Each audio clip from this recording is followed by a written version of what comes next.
Yan, hello teachers and good afternoon no, and welcome to our usual Saturday stream. Okay, so maraming salamat for being with us no today no of course no as usual on our Saturday live streaming no. And of course this is still part of our August series no. And before tayo mag-start siguro because it's our second session already, okay?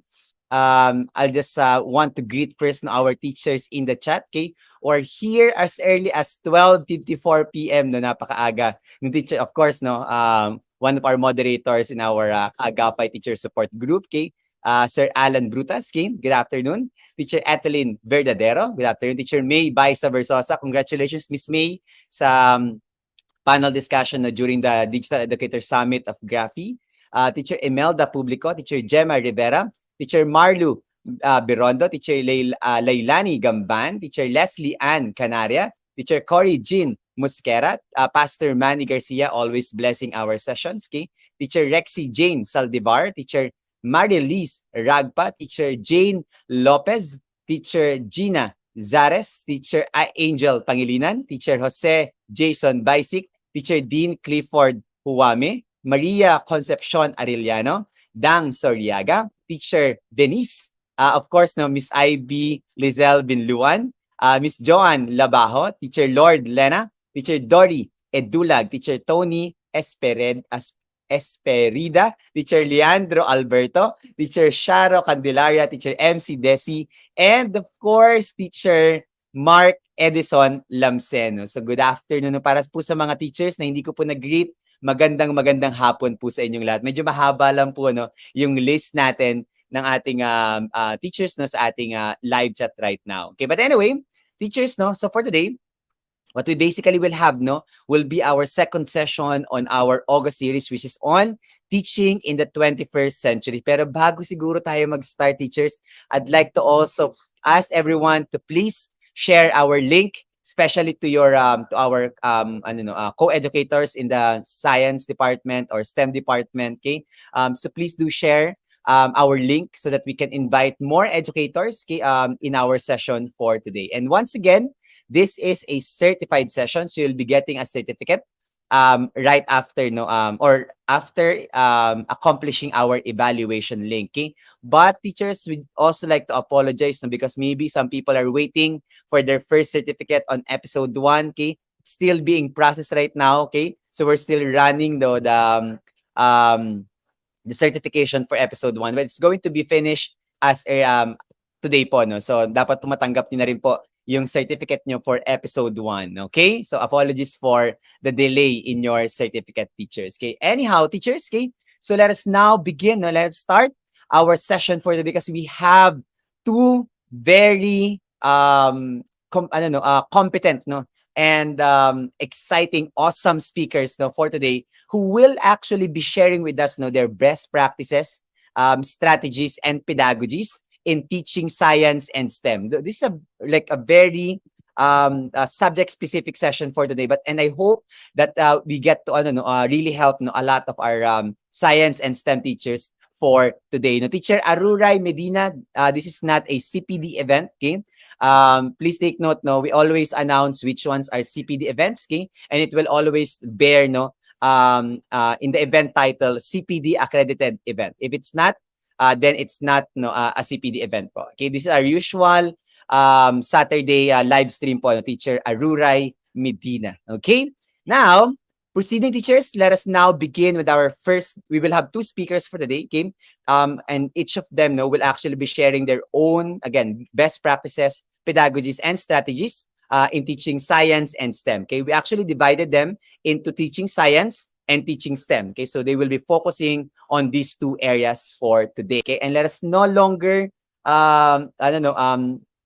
waste our time. Okay, and let's now proceed to our first session for. By the way, no, sorry, before I introduce our first speaker, please also stay tuned because at the end of our session for today, we will be having a surprise. Okay, so for our science teachers, no, STEM teachers, okay, and for those who are thinking to teach, no, STEM, okay, we have a very interesting, okay, surprise at the end of our session. So please stay tuned And please stay during our live stream, and we'll definitely be glad staying towards the end of our session for today. Okay, so something to watch out for, teachers. Okay, so anyway, let us now proceed with our session for the teachers, and I'd like to introduce our first speaker for today. Okay, who will be sharing his expertise. Okay, best practices, pedagogies and strategies in teaching science, and this person is someone I personally know. Okay, and definitely my honor to introduce him in our community for today. Okay, so our first speaker for today, Mr. Joel Howard, is a biology teacher under the International Baccalaureate Diploma Program at Xavier School, San Juan City, Philippines. He serves in school community by fulfilling the responsibilities of a class advisor, club moderator, and a committee head. He is also an active member of different groups involved in spiritual growth activities. He recently received the United Federation of Filipino Educators Salindunong Award and Most Influential Teacher Award in 2021.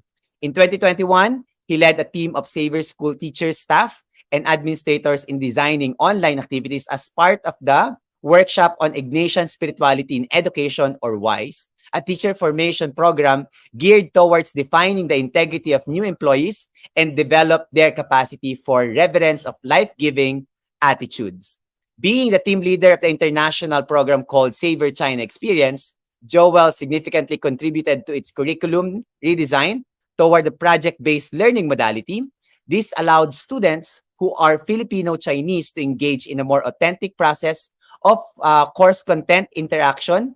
The genuine Chinese language education and real-life learning opportunities gave the participants a meaningful and memorable 42 days of program implementation in China. Being a teacher allows Joel to engage his learners in a meaningful interaction by promoting critical and analytical thinking skills through the usage of strategies that are appropriate to the level of maturity and sophistication of his learners. As a mentor, in imparting good values, he speaks and acts in exemplary manner. This is evident in his role as a senior high school class advisor, gentlemanliness committee moderator, and examen committee moderator. Let us welcome into our stream for today, Sir Joel Howard. Sir Joel?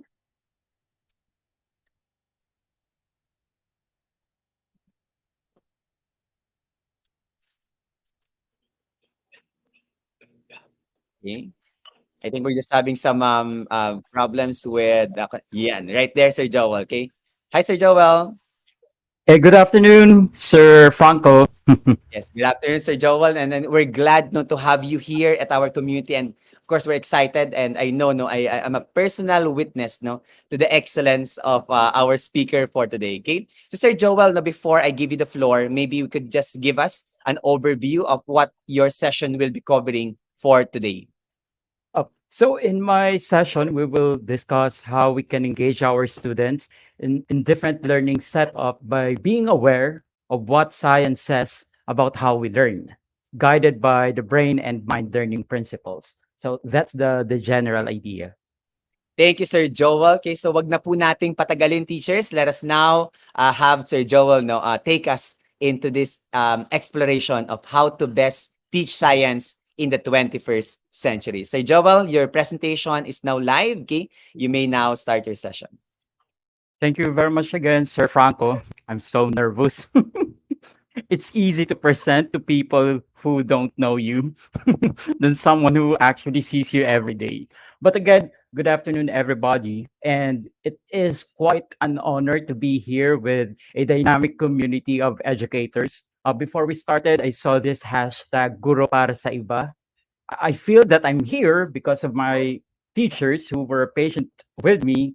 And I feel that I have grown because I have worked with colleagues who are quite dedicated with their work, like Mr. Franco doing.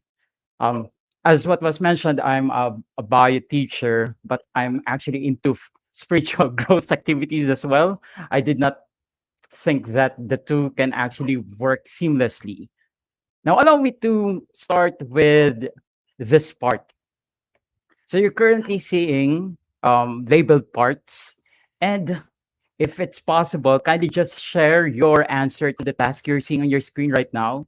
So if there is a part there that you feel will be affecting learning, what would that be? Will your answer be A? Is it B? Is it ABC? If your answer is all of them, then you are right. Uh, Each of the labeled parts will have an effect on the process of learning. There is this consensus in the scientific community that all learning engages the physiology. So there's this idea of neural plasticity, and this one is trying to say that the body and mind are totally interconnected. The biological process of brain plasticity allows for changes in the brain circuitry, which can amend the structure and function of the brain, affecting the learning process. Uh, As I was typing this one, I was trying to reflect upon how I engage my learners. Sometimes it's very quite tempting to just ask your students to sit there and just listen to me and then just write. But whenever I see this one, I'm reminded that I have to try my best to tap into the different senses that they have, because data will actually support the concept that if we will engage several senses of our learners during their learning, they will end up doing better. So we can take advantage and explore ways on how our students can use several senses during a learning experience. So I can't help it. I'm a bio teacher, so allow me to show something that is quite linked to teaching biology. You're seeing a cell, and that cell is known as neuron. And I know we are all aware that we also call neurons as our brain cells. I wonder, would you know how a neuron is linked with the other neurons? Are they tightly linked with one another, or are they loosely connected? Maybe I'll let you share your answer with someone. Probably if you have access to a chat box and you are with other people watching this, share your answer with them. And Sir Joel, I'm waiting for some answers. Oh, there. Okay, great. Okay. Thank you, Mr. Adun. Yan. Some here said na from teacher Ivy Lizal Benluan, link tightly. Mm. Ivy is actually a friend of mine for the past, what, 20 years? Miss Ivy. And why that is your answer? I'm kidding. So actually, there are gaps that exist between the neurons, and we call the gaps as synapses. Now, these gaps serve as a source of pause, a moment of delay that offers flexibility. Neurons are not hardwired or permanently intertwined in one fashion. That is quite essential because these spaces will provide spaces for growth. And this flexibility in our brain wiring supports the notion of growth mindset. I know we remember that growth mindset. Carol Dweck, the proponent of the idea, says a growth mindset is when a person understands that his abilities can be developed. Learning involves our entire body, and growth mindset are just two of the learning principles supported by scientific data. Learning has been extensively researched by many branches of science, most of which have acted in isolation from each other. And for the last 20 years or more, there are scientists that have been developing a set of principles for educators that encapsulate the ways in which the different aspects of body, brain, and mind participate in the learning process. If there's something that you will be taking from this session, I hope that it will be this, that us educators, we can view a person as an integrated system in which everything interacts with and influences everything else. So in this part of mine, I will try to do three things. Um, Going through the content of this sharing, I hope we can ask ourselves, how have we used these principles in our classes? We can also challenge ourselves in finding ways to incorporate the bits of wisdom about the learning principles in planning and designing our lesson plans.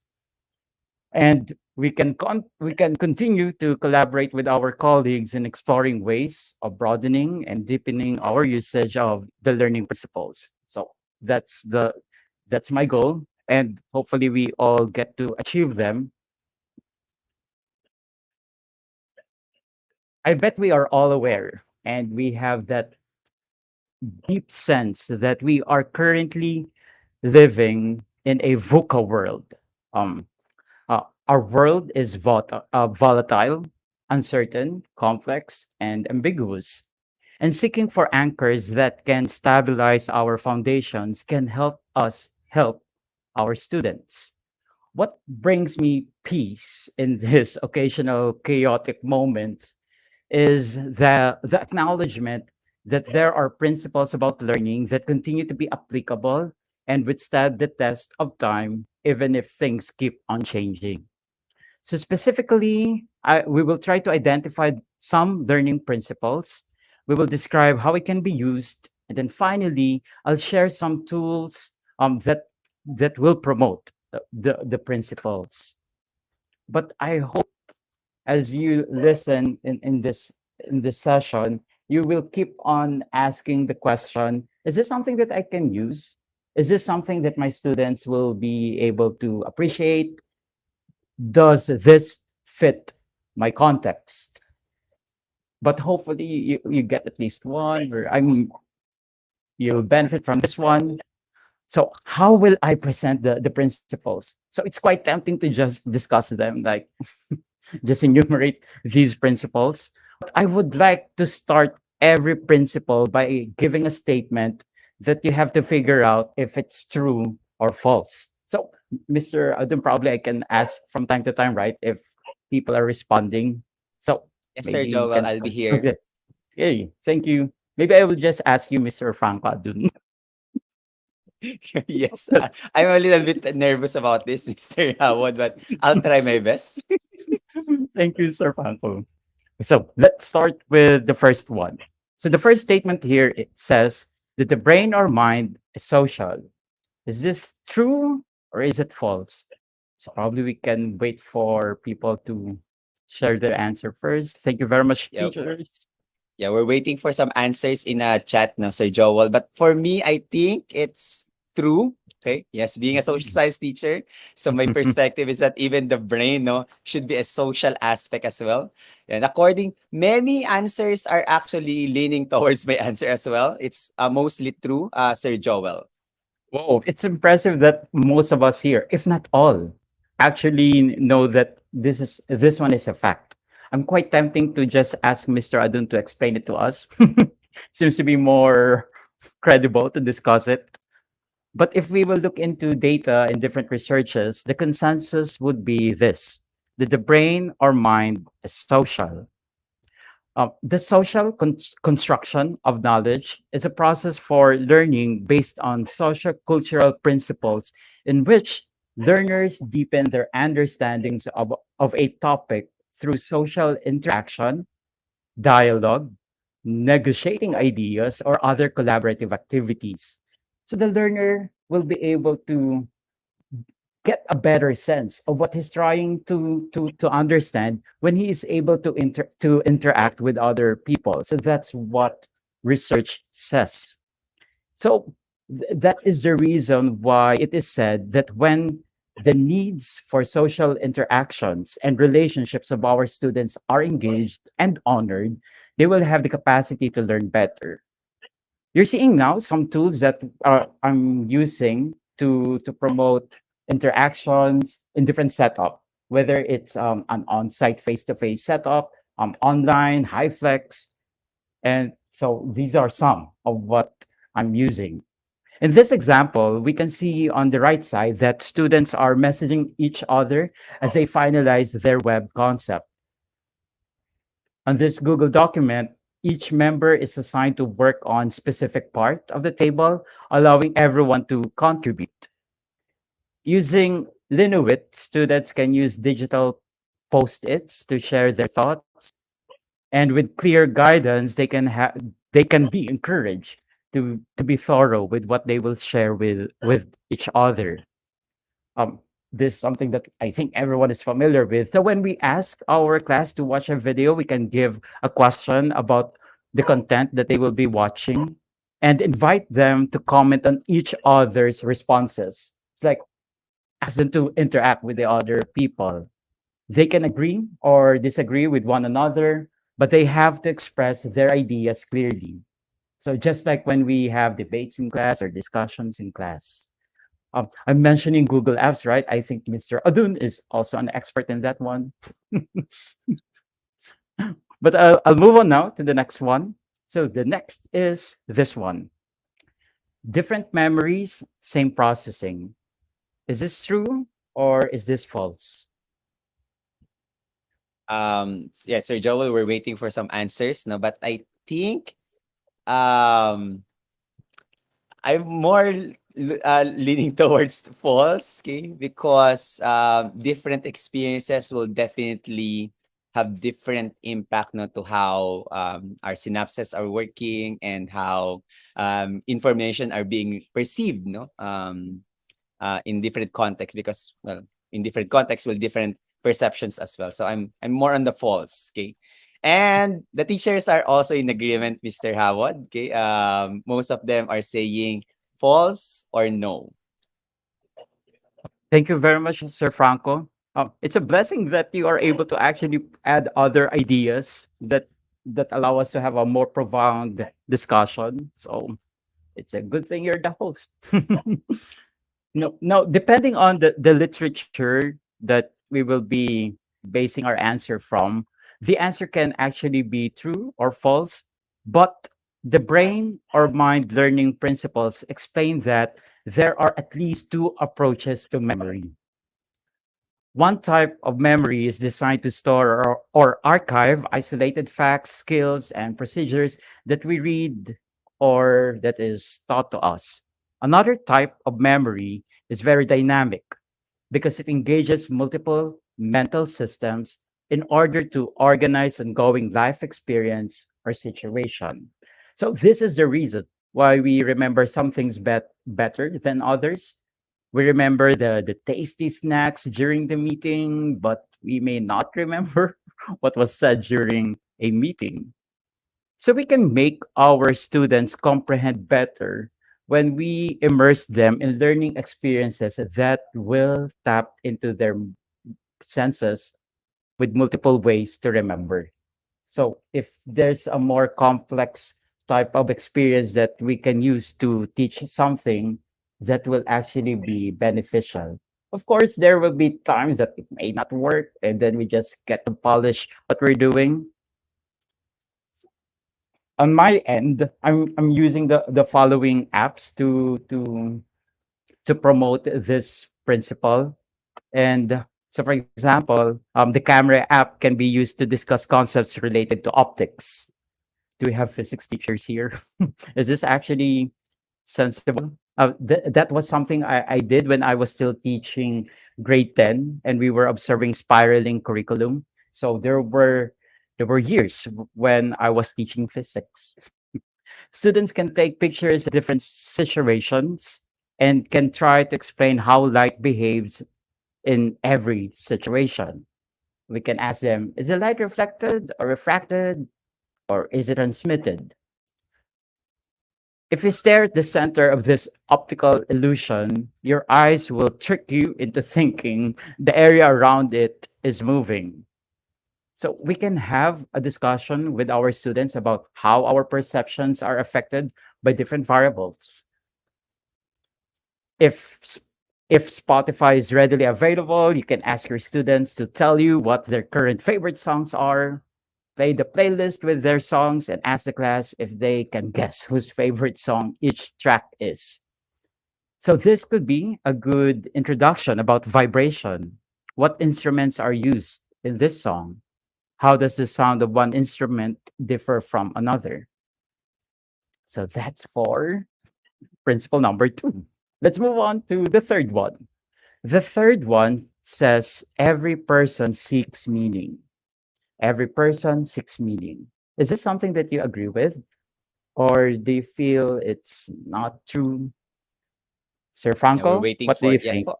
We're waiting for some answers, but in my case, sir, ano no, sir, siyempre I'm not representing the ano no, the entire community, but in my own personal opinion, I think this is true. Okay, that every time we perceive something or we see, we experience, no, we're trying to make sense of it. Okay. Well, the making meaning no might not always be as accurate, okay, but there's always that attempt to make sense or make meaning of a particular experience. Thank you, Sir Jawal. And the teachers are also in agreement. They also say true. There's nothing to explain. Mr. Adun already explained it. Thank you very much, sir. So exactly, it's true. The need to make sense of things is characteristic of every human being from infancy to adulthood. It has been called as the explanatory drive that our brain will try to make sense of what's happening. But the downside there is if it can't make sense of it, it's going to focus on something else. So, one aspect of even young students' search for meaning is illustrated by the way that all people respond to novelty. Another aspect has to do with the compelling power of purpose. Thoughts related to what we see that is meaningful will eventually stick or linger longer. When students deem a topic as unpurposeful, their brain will have the tendency to process it in a way that will not be internalized or will not really stick. When the interest and purpose and ideas of our students are engaged and honored, they can learn better. So, what are some of the tools or apps that we can use to highlight this principle? One of the things that we do in Saver School is that we do the project based learning.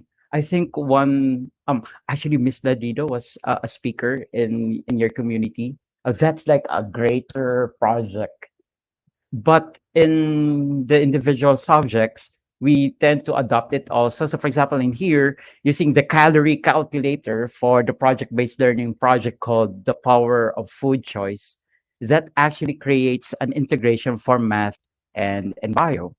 So, the main idea here is to propose a meal plan based on person's health condition and evaluate the calorie and nutrient content that the person can consider. Instead of the usual investigatory project in science, we ask our students to perform mythbuster assessment and use Google tools for them to collaborate in designing a setup to bust a myth. We also ask our students to build their own circuitry using pet simulation before putting their actual circuit inside their motorized toy car, which can be made using recycled materials. Math and science seamlessly go together in this assessment called floor plan renovation. Using the app called Easy Measure, they can measure the floor plan of an existing room. And then we ask them to come up with modifications according to the data that they will be gathering, paying attention to measurement and coming up with sensible explanation for the proposal. So these are some of the things that we do. We'll move on now to number four. And number four is stating emotional connection is as important as content connection. Number four states emotional connection is as important as content connection.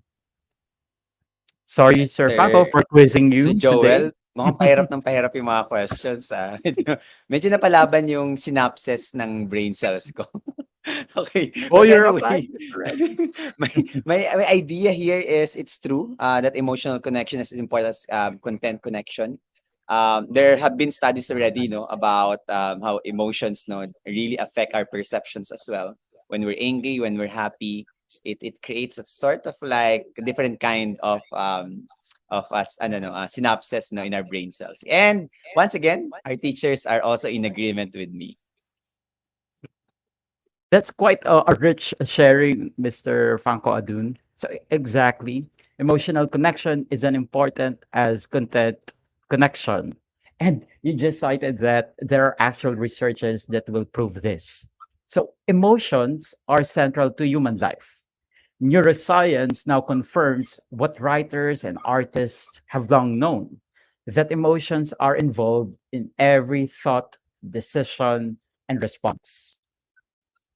Powerful learning is enhanced by rich emotional experiences, guided and moderated by higher order functions. In fact, emotion and physical reactions are so much a part of understanding that psychologist Eugene Gendlin, he's from 1981, describes the link in terms of the phrase felt meaning, emotions, color, meaning.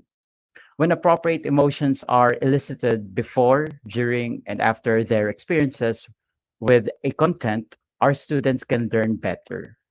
Are there apps that can actually bring some emotional aspects to our lessons? So I've used YouTube.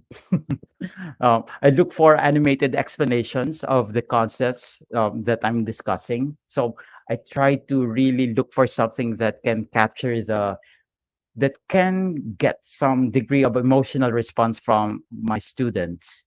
Um, I also try to share with my class inspiring stories or people overcoming adversities from Goalcast. I allow students to reflect upon some thought provoking quotes from Pinterest. Actually, Google has a lot of very colorful quotes. And I try to introduce or conclude a lesson with a powerful image that conveys the goal of a particular topic. They say a picture paints a thousand words. And so if you are able to spot an image that will be able to draw different ideas related to the topic you're covering, that will be fruitful for your class. So I bet you have other ideas on how you do that. Sometimes I just pretend I'm mad in class. I'm kidding. To draw emotional response from my students.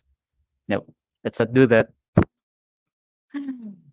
We're down to the last two. And for number five of this one, we can read learning is both conscious and unconscious. Learning is both Finally, conscious and unconscious. finally, last question. Anyway, almost immediately, no, Sir Joel, I think this is true. Okay, that it's both conscious and unconscious. No? And once again, our teachers are also in agreement. They also say it's true that learning is both conscious and unconscious. Thank you for that feedback. Hmm. It seems that everybody got everything correctly. So why am I here? Kidding. So yes, this statement is true. Learning involves layers of consciousness. That could be the basis why we want our students to really focus on what we're saying. We ask them to not to do other things as we try to discuss, because some learning requires a person to consciously attend to a problem that needs to be solved or analyzed. At other times, learning calls unconscious incubation in the same way that the creative insights of artists and scientists occur after the mind has done some conscious processing. We need to give them time to incubate what we are trying to help them learn. And beyond that, beyond these levels is the capacity of the learners to engage in metacognition and monitor themselves by means of executive functions of their brains. So, how do we apply this one? So, the goal is to give them time, right, to process what they're learning. So, we can ask students to process what they have learned by, so probably we can start with writing a blog, give them time to articulate what they are able to understand about the lesson. If blogging is something that they are not into, probably they can create a podcast or maybe take a video of themselves as they share their thoughts or simply share reflection about a specific content by using an exit ticket in different platforms that you're using in your class. Actually, Sir Franco, there's still one more, so I'll try to deliver this one quickly. So this one is saying threats and challenges have the same effect on learning. Sir Franco, is that what do you feel that this is true? The threats and challenges will have the same effect. Yes, sir. I think no, I sincerely believe on this one, okay, that threats and challenges have the same effect on learning. It's the reason why failing is an equal I don't know, catalyst for learning as well. Okay, which I hope parents and students, okay, also get to learn to accept no and embrace no as and our teachers are also saying it's true, Sir Joel. Thank you, Sir Franco. Actually, well, my answer would be false. But listening to how you explained it, I guess that is also acceptable. Actually, no, it's acceptable because both will actually have an impact. I guess I could have phrased the statement better. But what we have based on data is that when a student is threatened, there's a tendency for him not to really show his potential. So, a great deal of research from such disciplines as neuroscience, creativity theory, stress theory, perceptual psychology will show that effective mental and emotional functioning can be sabotaged by fears associated with helplessness. One consequence of such frightened negative emotions is that higher order executive functioning are hijacked. That is why the optimal state of mind for learning is relaxed alertness, a combination of low threat and high challenge. But if I will try to unpack what Mr. Adun mentioned, because there's this idea that we can make or break our students. And so if we keep on threatening them, the impact will be that the student will be discouraged and in the process break him. So I guess that's if that will be our basis in terms of answering, that will be that makes now the statement true. On the other hand, we can also try to consider that if we are offering a set of challenges that the students can feel that although it's difficult, they know they will learn something from it, then we will be able to engage them better. When we create a supportive, empowering, and intrinsically challenging environment, our students can learn more effectively. So let's try to build our students' confidence by providing tasks that welcome failure and challenge them to do better. We can build respect by being the first one to show it instead of just merely demanding that we get respected. And we can convey a message of care and concern because it is said that students don't care how much we know until they know how much we care. So these are some of the learning principles that I'm using, and I need to keep myself um, be aware of them because sometimes I forget.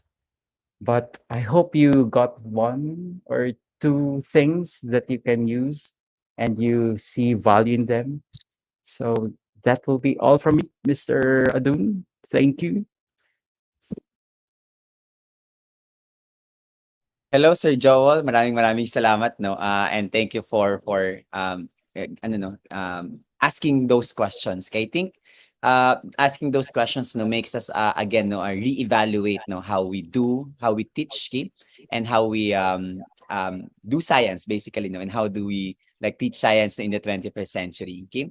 And what I really like no before we entertain some questions from the teachers that what I really like is that the way Sir Joel no, approach the subject area is that it's not only about the content. No? So it's not about teaching the content. It's about using and understanding the students, okay, who are supposed to learn the content, no, or supposed to learn the subject area. Okay, so that's actually what's really commendable, no, about Sir Joel's approach, no, very student centered, okay, in a way, ang pedagogies and approaches ni Sir Joel. Okay, so yan, no, ang ano natin, so Sir Joel no, will now look at some questions, okay, from our audience. So teachers, okay, please feel free now to ask questions, okay, in the ano no, in the chat, okay. Pero maybe, okay, I'd start with a first question na Sir Joel, okay. So babalik ako, gaganti ako, okay. Oh no, Just kidding. payback. Payback time. Hindi, pero siguro ang question ko lang Sir Joel is that, well, you have mentioned a lot, no? Okay, pero if we're going to like give like maybe one or maybe two or three, okay, if it's not so much, no, but if there are like two to three things that you'd like to remind our educators, okay, about teaching science in the 21st century, because definitely science has already been there, no, being taught, no, in as early as education has already been here, pero what what's in the 21st century, okay, that science teachers need to take note of so that they can actually teach science in a 21st century mindset. Maybe I can add something to what I have already presented or highlight one of the things that I mentioned before the actual six principles. So the idea of growth mindset, and then the idea that fun can be integrated even if the content is quite difficult for our students. Why I'm highlighting these two?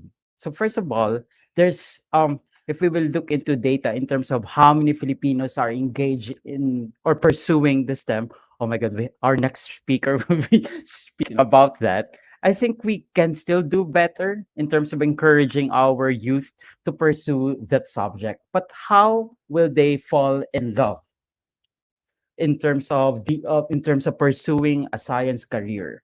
First, they should know that at the start they may not have the skills, or they may feel that they will not thrive in that one. But if we keep on encouraging them that they can grow, and that by being with us, by journeying with us, they will eventually get the right set of skills that will allow them to do better in that field. So we should try to abolish that idea that at an early age they are already predestined to be good in science, be good in math, because the reality is they can be good in anything if they will make that decision and if we will be providing that support. Fun. There's actually that book that is used in Savior School before. I think Mr. Adum. There's like a part in that required reading wherein learning is not always fun. I'm not sure if, because I've heard some of our colleagues before that that's what was mentioned to them. But there are new researches saying that fun is something that can be embedded even in the most challenging of lessons. But we have to make the effort in terms of how we can put fun into something that students will feel it's too challenging, that it's not going to be fun. So those two things. Did I answer your Thank you. question, sir? Yes, no, definitely, no, definitely, Sir Joel. No, I definitely agree with the growth mindset. Okay, especially in the sciences, no, when where innovations, inventions, and all other things are actually ano no are starting. Okay, and of course, yung idea nga ng fun, no, actually in some of the literatures that I have read, no, and of course trainings that I have attended, it's what they call joy in learning. So they always find joy, no? Okay, parang and tama naman Sir Joel, no? Okay. Some people are actually against it because they think that it makes the education like sort of like a game or a playful thing. Okay, but we have to also have to think that our students have that I don't know, they have to find that intrinsic motivation to go to our subject or listen to our subject areas, no? So and mas I tell teachers, no, lahat po ng students ni Mr. Howard, okay, always find joy in learning because they're in Mr. Howard's class, no. Kasi nakikita ko yan 'no, nung, lalo na nung, administrator pa ako, nadadaanan ko yung mga class ni Mr. Howard. Naku, totoong-totoo yan, okay. So, it's not theoretical, it's actually applied very much 'no, by Mr. Howard, okay. Yeah, no, there's a statement from Sister Monica. Super agree, Sir Joel. Fun in big and heavy topics in sciences is one of most vital component to make learning highly engaging to students. Okay? Plus, ang daming opportunities actually to make science fun. No? Actually, ang dami mong present kay na Sir Joel na mga tools, okay? Strategies, no, and ways to teach science, okay? Really commendable, no, tools right there. Okay? So teachers, any other things you might want to ask? There's actually a question from Teacher Lord Sure. Lena about STEM. Kaya lang sabi ko, baka ma-preempt yung session ng ating next speaker no, about STEM. So, maya na lang siguro natin siya ulit balikan. Okay? Pero any other question, teachers? Okay. Kasi kung wala po, ako na naman na magtatanong, no? Kasi may isa pa akong question for Oh Sir no. Joel, okay? Sir Joel, ito naman is a sort of like a Miss Universe question, okay? um, of course, no, we always build because you have like great routines, you have great protocols, you have great strategies and pedagogies overall, no, as a teacher, no. And what I'd like to know is that if in your career no, as a science teacher, what would be your most memorable in a way or um, experience no that you have gone through, okay, that challenge you know as a science teacher? Ano yung mga na-encounter mong challenges and how did you go around it no or how did you solve it, okay? And how did it shape you to become the science teacher that you are right now? So if I get the question right, challenges and how I Challenges. navigate it. Yeah. Yes, navigated, okay, through it. High flex setup. Kidding. If Pero I totoo may, yan, no? if I may be candid and if I may tap into the what is currently being experienced, it would be the setup that we are currently using. Um, no doubt that the current setup is what is appropriate for what we are currently going through because we want to keep our students safe. We want to make sure that there's peace of mind in knowing that we have placed set of rules that will allow them to be healthy and that the transmission will be lessened. But given that, the problem now would be how can we make sure that if a student chooses to stay online, how can we ensure that when we provide an activity for those who can go to school, um, like do some experiments, that there's a parallel activity that can be done online? So what I'm telling my students is that for you guys, you need to meet me halfway because obviously I can't control so many variables in the setup. If you are if everyone can report in school, of course I will have more control about how the learning will happen. But because there is this variable wherein you're not able to see them if they're doing it, we I just have to trust that I am able to design something that will allow them to pursue that without my guidance. And so it matters that we try to send a message that we trust that there is trust and that they will do what they can do so that they will be able to learn. So I think yeah that will be Definitely, sir, no? a Yes, challenging thing. yes. The setup now is the challenge itself, no? Okay, it's very challenging in how we design our curriculum, our assessments, okay, our instructional designs as well. Okay, thanks so much for that. Maybe one last question because this is a question now from the audience. Okay, so this will be the last question before we have our second speaker for this afternoon, and this one is from Teacher Gerald Quito. This I think is very relevant, no, Sir Joel. Okay, and the question is, what is your best recommendation to a teacher that don't use to teach a specific field of science because of the spiral curriculum? So, like for example, we have like expert in biology, but is forced to teach physics chemistry, and of course, the general science, okay, because of the spiral curriculum. Okay, so what can you say about that, Sir Joel? Um, find a way to transfer to senior high school. I'm kidding. So you can teach something that you feel you are an expert. That's a joke. I actually I stayed in the junior high school for like 7 years of my teaching career in Savory School. What worked with us, because our so for example, I was part of grade 9 and grade 10, and there was a year that I also handled grade 8. So that means that you will be teaching biology, physics, chemistry, and earth science. You have to trust a teammate that will serve as the expert of your group. Be open minded, be cooperative, and provide that support to that person who will be considered as the expert of the group. I was blessed, but blessed with teammates who were experts in different fields.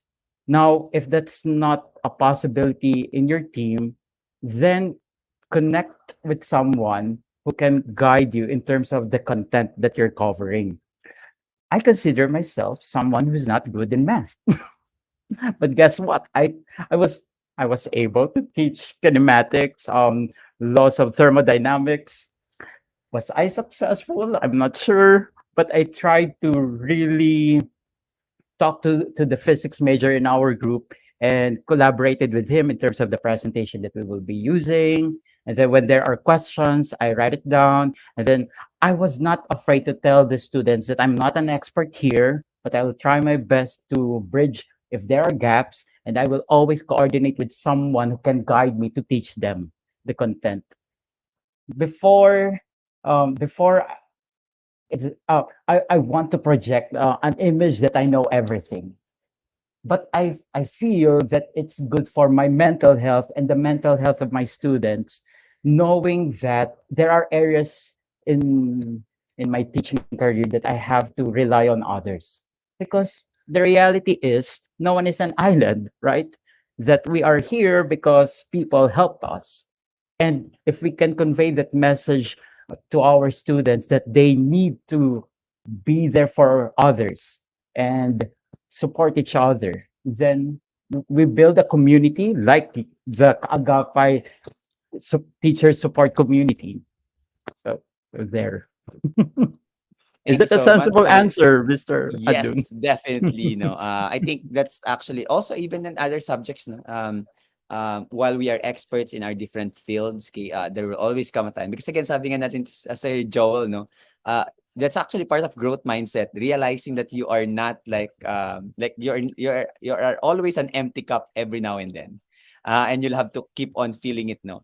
And when you say filling it up, no, doesn't mean that you have to learn it on your own. Sometimes you have to rely on someone else. Okay, to do that, no, because no person, no, in this 21st century can amass that amount of knowledge. No, knowledge is growing by like what, okay, to exponential growth, no, okay, doubling every hour, so you can't catch up, we can't catch up, no, unless you work with others. Collaboration, Sir Joel, no, in the 21st century is such an important skill, okay, which we also have to teach our students. Okay, so anyhow, teachers, no, it's now time to for us to appreciate Sir Joel's time and sharing of his expertise game. So kindly please send your thanks, no, and appreciation to Sir Joel in the chat. No, babasahin niyo po yan mamaya, no, kapag siya po ay nasa backstage na, okay? So, let's keep on sending, no, our love and our warmth, no, as a community to Sir Joel. Kasi pinagyabang ko po yung community natin, no, that we are we are a very warm and very active community. So please do send, no, our appreciation to Sir Joel. But of course, we'd also like to share, no, our own appreciation to Sir Joel, okay? And we'd like to present this certificate of appreciation is respectfully awarded to Joel Howard for sharing his knowledge and expertise in the recently concluded webinar entitled 21st Century Education Teaching Science and STEM, awarded on August 13, 2022, signed by Franco Nicola P. Adun, Administrator of Kaagapay Teacher Support. So once again, Sir Joel, our thanks no on behalf of the 95,000, by the way, the 95,000 na po ang members ng ang Kaagapay Teacher Support no. Maraming salamat po. And maybe Sir Joel, huling hirit na po, okay? Would like to ask maybe a short message, okay, that you'd like to give to our community as we continue our journey into the high flex, okay, and our journey into post-pandemic education. Sir Franco, I'm actually able to see now some of the messages and the questions that were asked. And I just feel that I'm quite lucky to have this moment, this time to be here, because when I get to reflect on this experience, I think what I will get is that we have a group of teachers who are being there for one another because they want to do their job well. And that's like something that brings inspiration, because if there are many teachers who are trying their best to become better, I can just imagine how many people will become better as they interact with you. So there's this love multiplication that will be happening. So, cheers. Thank you very much for having me here. And thank you for being an inspiration not only to your fellow teachers. I know you are inspiring your students as well. Sir Franco, thank you very much. I've always looked up to you for someone so talented. You're quite humble, sir. So thank you very much. Maraming salamat ulit, Sir Joel. No? So it's now our time to say goodbye to Sir Joel. Okay? Para makapagpahinga po Sir Joel. No? Okay? But of course, if Sir Joel can still stay for if he wants, no, can also stay. No? But of course, we'll leave it up to Sir Joel. Sir Joel, paalam po and have a great day po, Sir Joel. So it's now time, our teachers, okay, for us to continue with our session. And our next speaker, okay, will now be focusing on STEM. No? And I know you have lots of questions already about STEMs. But before we do that, let me first introduce to you our speaker for today. Our second speaker for today, Mr. June Karen V. Caparoso is an assistant professor of science education at the College of Education, Mindanao State University, Iligan Institute of Technology, Iligan City. He finished Doctor of Philosophy in Science Education at the Philippine Normal University, Manila. He has written and published studies on science education, climate change education, and game-based learning in science. He's also involved in an in-service science teacher trainings, particularly on inquiry-based learning, lesson study, science investigatory projects, and design thinking. Let us welcome into our stream Sir Dr. June Caparoso. Dr. June, good afternoon. Good afternoon, Sir Franco. Let me just first share my screen. We'll just wait for that. No? And before we have Sir June's presentation, Sir June would also like to ask first, no, a short overview. What are the things we're going to be talking about and we'll be discussing for your session for today? Okay, I guess this is a continuation of the presentation of Sir Joel, though we haven't really talked about it, no, that this will be your presentation, this will be mine. But I think this is somehow related and a continuation of his presentation, wherein he focused right on the principles of learning. And then for this presentation, I will actually provide a springboard, no, for science and mathematics teachers to revisit and at the same time reflect on how they utilize multimedia tools. So suggestions will be provided later on. I will give it as a form of principles to help them maximize the use of multimedia instruction for the effective learning of science and math. So this is somewhat related because in a way this also presents some findings in cognitive science or neuroscience research. No? Particularly, I will be presenting uh, a little bit about how people learn from multimedia. From multimedia, or particularly from multimedia instruction. So the presentation will be just for 20 minutes, no? And after that, we can talk. No? You can ask questions. We can discuss, no? About these things. So this will be brief. No?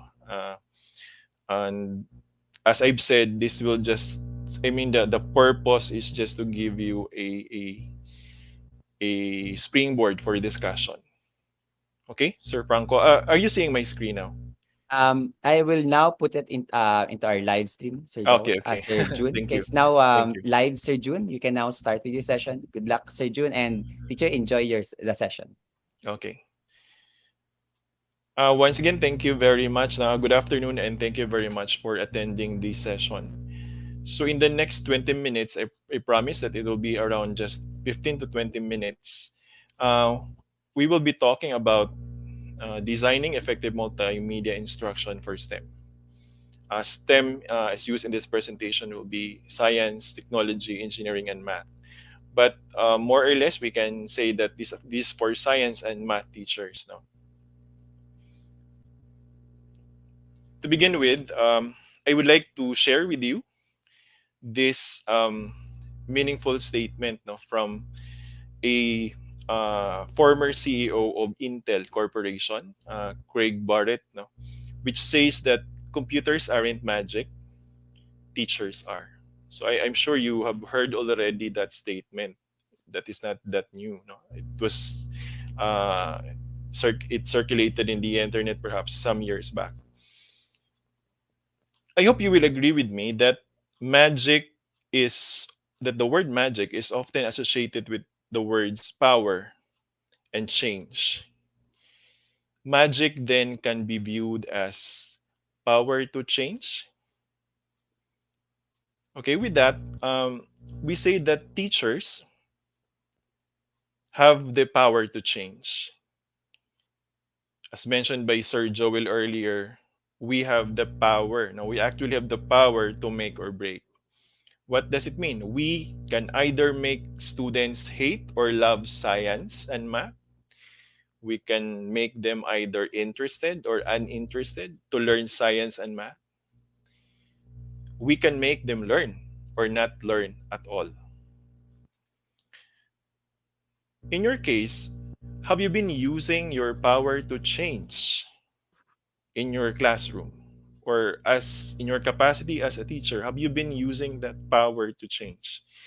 Have you been doing magic in your classes, particularly in the way you teach science and math? At this time and age, we have been offered myriad of resources and tools, no, such as those that are flashed in your screen right now. But my question is, how are we using these resources and tools in our classes? Diba? Also included in these tools are the Google Suite for Education that have been mentioned earlier by Sir Frank or Sir Joel. And among the tools presented, multimedia technology have, I mean, multimedia technology tools have been used widely. I mean, yes, it's a fact now all over the world, and we can see that. No, we can validate that. In fact, Speech.me in 2020 reports that there are over 500 million PowerPoint users around the world. This is not to sell PowerPoint or whatever Microsoft product, no, by the way. And 30 million PowerPoint presentations created each day around the world. It just so happened that this is the data na, that I was able to find. And although I don't know exactly as to how much of these are used in science and math, diba? For teaching science and math,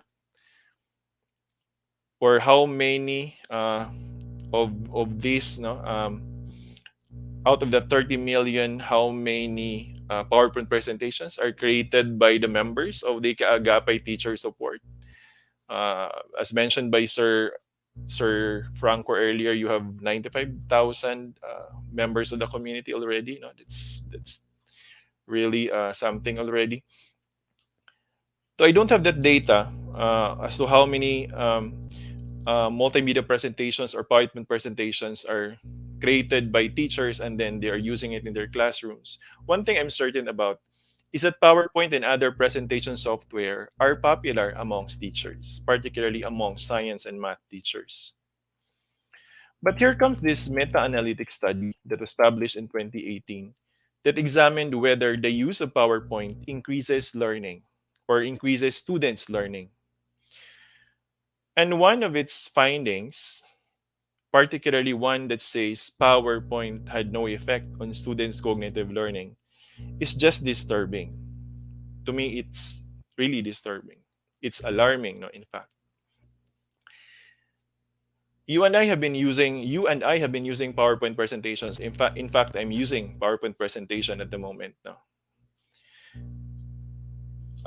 In fact, we use it interchangeably with slide or multimedia presentations. We use the term multimedia presentation because PowerPoint presentation uses more than one medium. No? Because multimedia literally means more than one medium.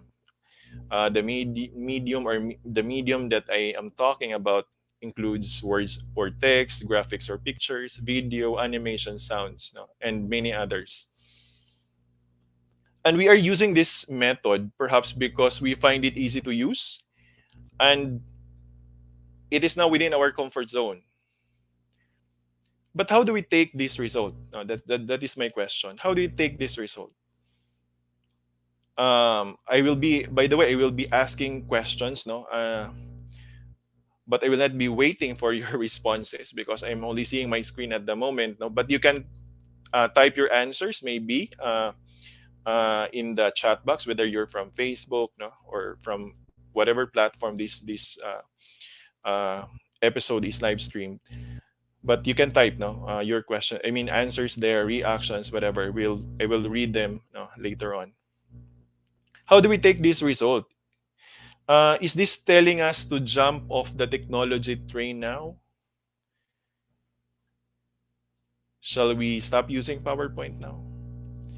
Of course, that is not my intention. That is not my intention. But the message is this. I just want that from this point onward, no, from this point onward, we will no longer ask whether we should use PowerPoint, Canva, Google Slide, or any other tools no, or not. I just want us to ask, why should I use multimedia presentation? Will my students learn from the lesson more effectively if I use any of them? In other words, there is definitely no need, no? There's no need to jump off the technology train. What we need is another vehicle. We just need a new perspective, perhaps, as to how we see and how we use multimedia instruction. Given the wide array of multimedia tools that we can now use, no, what we need now are science and math teachers who consider multimedia technology as a tool that promotes learning. We need science and math teachers who have the courage or are courageous enough to ask how to use the different features of these multimedia tools to help students learn. We need teachers who can leverage multimedia technology to foster learning. In other words, the challenge for new science and math teachers or the science and math teachers, the STEM teachers of the 21st century is how to design effective multimedia instruction for STEM. The challenge is how to put these multimedia elements together in a page, in a screen, or in one frame in a manner that leads to effective learning. I would like to share with you a theoretical framework that could help us somehow answer or address the many questions that we've asked so far in this presentation. And it is the cognitive theory of multimedia learning, or CTML for short. Um, this theory is based on research on how the human mind works and on how people learn. This explains particularly how people learn or how students learn from multimedia instruction. While multimedia literally means use of more than one multimedia elements, such as the one that I mentioned earlier, CTML limits itself to its definition of multimedia into the use of words and pictures, for the reason that this has been the focus of cognitive science research. Uh, the use of either words and pictures or the use of both. Okay. Specifically, CTML is anchored on three assumptions of how people learn. First, it assumes that humans possess separate channels for processing visual and auditory information. As you can see in this illustration, printed words or pictures printed words as well as pictures are perceived by our eyes, while the spoken words are perceived by our ears. CTML likewise believe that only limited amount of information can be processed in each of the sensory channels uh, in each of our sensory channels at one time. So it is something that we already learned, no, or that is something that's already presented to us when we took our perhaps our educational psychology courses back in college. That that if you recall one of the strategies, no, taught that was presented to us was chunking, because our brain can only process 6 to 7 bits of information at a time. So when we are memorizing a very long text or set of numbers, we need to chunk. Okay, these elements or digits, no, so we can remember for better recall. The cognitive theory of multimedia learning also assumes that humans actively engage in cognitive processing. So it doesn't believe that the brain is something that you just fill up with information. That's why active learning become famous, because that's because of neuroscience research, that the learner needs to engage with the information before it is able to learn. Okay, by engaging by engaging, the learner needs to choose the pieces of information that he will take into the working memory, okay, and engage with that material in order to learn it. Learning from multimedia occurs only when the learner is able, no, as you can see here, when the learner is able to integrate pictorial and verbal models constructed in the working memory with that of the prior knowledge that is already stored in the long-term memory. That's schema construction, right? Mayer's cognitive theory of multimedia learning also relies heavily on uh, another theory, that was proposed long ago by Sweller. It's the cognitive load theory. The underlying premise of CLT or cognitive load theory is that the kind of information that we encounter during learning leads to one of the three different types of processing in the brain.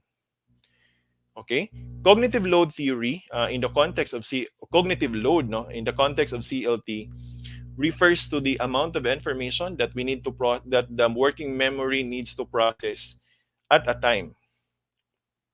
And this cognitive load can either be intrinsic, extraneous, and germane, or essential processing. Such that in multimedia learning, our goal is to enhance the germane or essential processing, and in the process, reduce extraneous cognitive load. What are extraneous cognitive loads? Extraneous cognitive loads um, is a cognitive load that is said to be bad cognitive load, is a cognitive load that is imposed by the characteristic of the instructional material that we use to deliver the content. PowerPoint presentation, for example, is something that we use to deliver content. Any unnecessary picture, graphic, uh, or sound, no? Video, whatever, animations in your multimedia presentation, in your instructional material, contributes to bad cognitive load. Okay? So that is why the design, selection of instructional material is should be very deliberate, no? If you are a teacher, because instead of contributing to essential processing, it adds to extraneous load. Okay, to think that that our mental processing, the mental processing of our brain is very much limited. So as much as possible, we want that all mental effort should be used for essential processing and not for extraneous processing, because extraneous processing doesn't lead to learning. It is germane or essential processing that leads to schema construction. In a recently published Cambridge Handbook of Multimedia Learning, Richard Mayer, the proponent of cognitive theory of multimedia learning, emphasized that multimedia instructional messages that are designed in the light of how the human mind works are more likely to lead to meaningful learning than those that are not. To further support his theory, Mayer and his collaborators performed several experiments on the various methods involving multimedia instruction. The results were then summarized into what we now call as principles of multimedia learning or principles of multimedia design. In other words, the principles come from cognitive theory of multimedia learning, okay, and from the experimental comparisons that they did. No, these are experimental studies really that they conducted as basis of formulating these principles. But I'd like to emphasize that these principles apply to all forms of multimedia instruction, such as video, such as books, di ba? Because books with, are supposedly a combination of words and pictures, so it must be multimedia. And if you have interactive books, which are based on, which are computer based, you must have in there some narrations, perhaps. No, you have read aloud books. So aside from words and pictures, you can have um, sound, no, as an additional multimedia element there. You have web pages that also use more than one multimedia element and others, no. So it's not only slide or PowerPoint presentation that that uh, that where we're in these principles of multimedia learning or design is applicable or are applicable.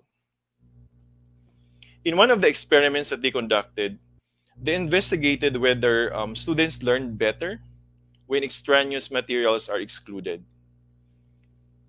The result shows, no, and as stated in the coherence principle, that students learn better when extraneous materials are excluded. Again, extraneous materials are contributed by the elements, no, that are unnecessary on your slide, on your page, or on your frame. So examples of unnecessary elements or materials are irrelevant graphics, distracting animations, unnecessary noise, low resolution images, and many others. So between these slides, no, we can say that the one on the left is better compared to the one on the right. Okay? For the obvious reason that there are unnecessary elements now present on this slide on the right. They also tested whether students learn better when essential concept is highlighted rather than not highlighted. The signaling principle says that students learn better when you use cues that highlight important words or concepts in the slide of your multimedia presentation or on the page of a book.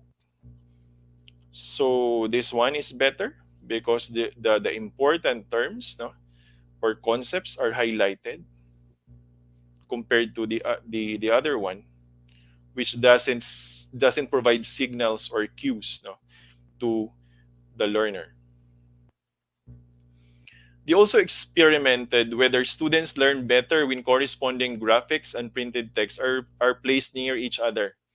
So it's actually between integrated method, no, they call it integrated method, and an integrated method. So they actually experimented whether students learn better when graphics and text are placed near each other or when the graphic and text are placed far from each other. So it's now summarized in the spatial contiguity principle that students learn better when you present corresponding words and pictures near each other rather than far from each other on a page, on a slide, or on a screen. So if you're presenting parts of a circle, okay, this slide is better compared to this one. Contiguity, by the way, is a psychological concept now that refers to the proximity of the response to the stimulus. Okay, to the proximity of the stimulus to the response. No? That should be the other way around. Also, if you're teaching parts of the brain, this one is better compared to this one based on the spatial contiguity principle.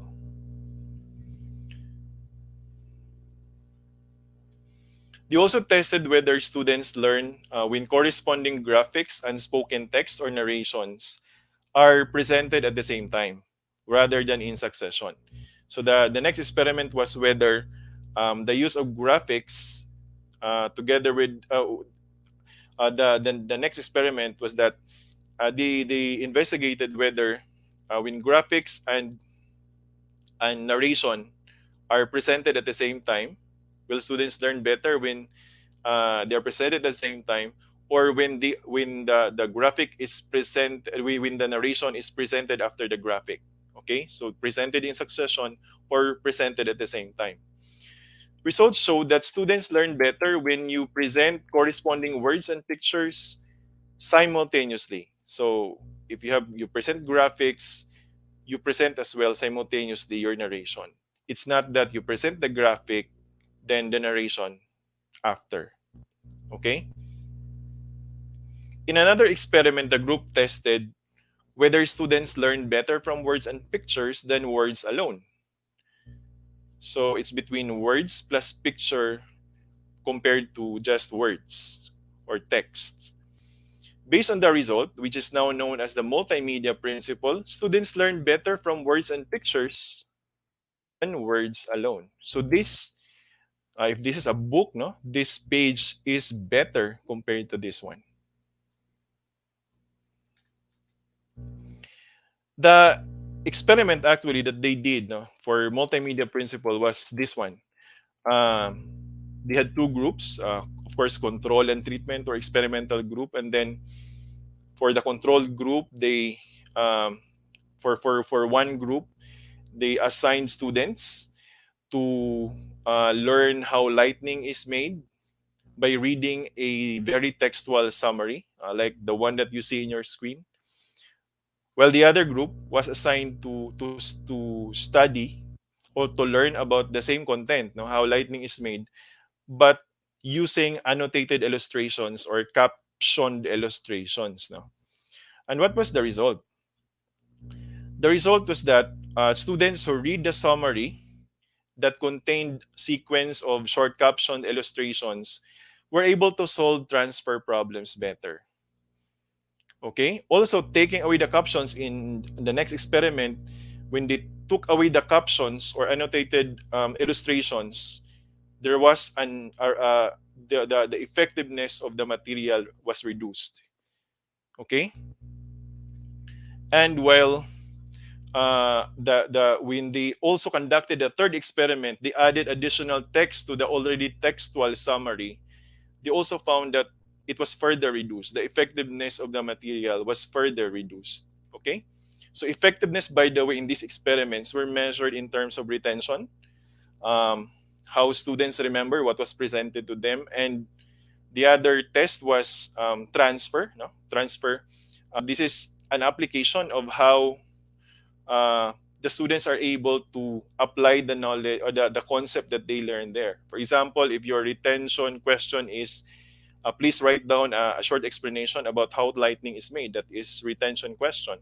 Your transfer question should be, if you increase, how do you increase the occurrence of lightning, or how do you reduce, okay, the intensity of lightning that is produced from a cumulonimbus cloud? Okay, so that is those are the types of questions, no, that they ask to the students. As much as I want to present all the principles of multimedia learning, uh, I I I I want to make this presentation as brief now as possible. So I presented only 5 out of the 12. Uh, those that were highlighted, no, were not presented in this presentation, but you can read, learn from them further in the book of Richard Mayer. The title is, of course, Multimedia Learning. There is still a lot to learn about CTML, or cognitive theory of multimedia learning, but I leave that, no, for you to read, no, further. I have asked this again. I have asked this again at the beginning of my presentation. So maybe you can answer it now in the chat box. I've asked this before in the beginning of the presentation. I will ask it again, no, this time. Have you been doing magic in the way you teach, or have you been doing magic in your classes? Okay, when you're typing your responses, no, right now, I think you be I mean I think I believe you are doing magic. We are doing magic. Magic lies in our capacity to make our students learn, no, despite our limitations. It lies in our capacity to make students learn despite their limitations, despite their and our limitations, be it in terms of time, resources, and cognitive abilities. It lies in our ability to maximize the use of multimedia technology to promote learning. Indeed, technology is not magic. Science and math teachers do the magic. So that would be all, no, for this afternoon, and thank you very much for your attention. Sir Franco? Hello, Sir Dr. June. Maraming Yes. salamat, no, for presenting us, no, those important concepts and maybe reminders din, no. Okay. Actually, our teachers are very much appreciative, no, of the reminders about the use, no, proper use of multimedia. No? And I think that's also very relevant, especially in the context of the 21st century, the post-pandemic, because we have been using, no, a lot of multimedia materials, no, and multimedia tools. Okay, but we have, I think, the best reminder that Dr. June mentioned earlier is that it's not about just the tools we're using, it's also about how we're using them. Because Yes, you yes. might be using, for example, a PowerPoint presentation, but you're not using it really well, Just for the then sake it of doesn't, using it. yes, it's Yes. not just like for the sake of using it. Okay, so maraming salamat, Dr. I think Juno, it's for that. because we're so comfortable, no, at using the tool, because it's so easy to use, no, that we forgot to ask the question whether this one is the best or the most appropriate for a particular topic, because we cannot deny the fact that it's not applicable to all topics, to all competencies that you have in your curriculum, right? So, I mean, it's so easy to do. Just go to Google, you copy and paste it in your slide, then that's it. Present it to your class, di ba? So I think that's it. Just a Thank you, springboard, Dr. no, as I June. mentioned earlier. The teachers, okay, I'll be asking some questions, Dr. June, no? But at the same time, we'll be waiting for some questions from you as well in the chat, no? And we'll be asking them to Dr. June as well, okay? And for me, Dr. June, the first question that I have actually is that since STEM is actually it's a different, no? While it's related to science, definitely, and mathematics, no? There's that integration that makes it a Yes, very yes, distinct subject yes. area, okay? So, in for our science teachers and mathematics teachers maybe that are going to teach STEM, okay, what are the possible challenges, okay, that you think they will might encounter, and what could be your I don't know, suggestions and recommendations on how to navigate around these challenges? Okay. the very challenge of STEM teaching in the Philippines now, if I may say it, is we haven't seen it as an integrated discipline.